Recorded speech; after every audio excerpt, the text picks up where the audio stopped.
गुरु प्यारी साध संगत जी को मेरा नमन। साध संगत जी, आज की साखी में हम जानेंगे कि गुरु के बिना परमात्मा का ज्ञान होना असंभव है। गुरु की आवश्यकता तो इंसान को पड़ती ही पड़ती है, उसके बिना उसको कहीं कोई नहीं जानता। तो आइए सुनते हैं आज की साखी। साध संगत जी, शुकदेव ऋषि वेद व्यास का पुत्र था। 14 कला संपूर्ण था और उसे गर्भ में ही ज्ञान हो गया था। वह जन्म नहीं लेता था और कहता था कि अगर जन्म लिया तो माया सब कुछ भुला देगी। आखिर उसके लिए भगवान ने 5 पल के लिए माया की गति बंद की कि शुकदेव जन्म ले ले। छोटी उम्र में ही अभ्यास करने के लिए वह जंगल में चला गया। एक दिन अभ्यास में बैठे बैठे ख्याल आया कि जिसका रोज़ ध्यान करते हैं उसका दर्शन भी करें। अंदर विष्णुपुरी में चले।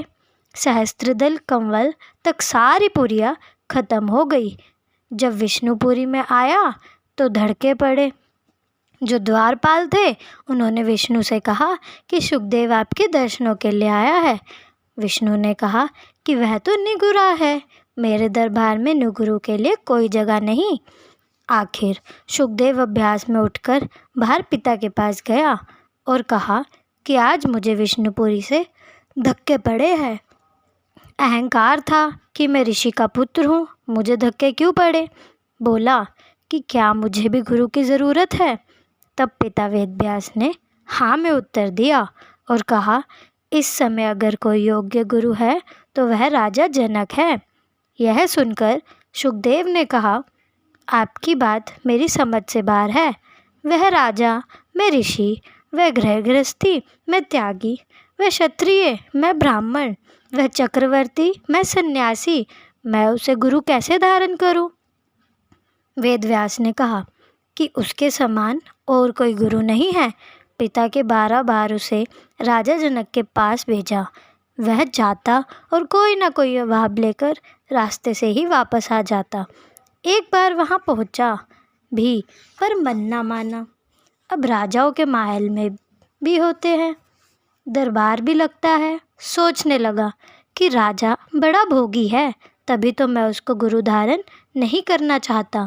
अब नियम है कि अगर हम कमाई वाले महात्मा की निंदा करें तो अपनी कमाई घटती है। शुकदेव ज्यों ज्यों अभाव लाता रहा त्यों त्यों उसकी कमाई घटती रही। शुकदेव अब जान गया था कि उसे वहाँ जाना ज़रूरी है। अब 14 साल कला में से 2 कलाएं ही बाकी रह गई। जब 13वीं बार पिता ने उसे भेजा तो नारद मुनि ने देखा कि यह बेवकूफ़ तो लूटा जा रहा है। रास्ते में एक नाला पड़ता था। एक बूढ़े ब्राह्मण का रूप धारण करके उससे मिट्टी फेंकने लगा। इधर वह मिट्टी की टोकरी भरकर पानी में फेंके, उधर पानी बहाकर ले जाए, फिर मिट्टी की टोकरी भरकर डाले, फिर पानी बहाकर ले जाए। शुकदेव ने देखा कि बूढ़ा आदमी है, पिछड़ी अवस्था है, बड़ी मुश्किल से मिट्टी की टोकरी भरकर लाकर फेंकता है, पानी बहाकर ले जाता है। उसने बोला, देख बाबा, मेरी बात सुनो।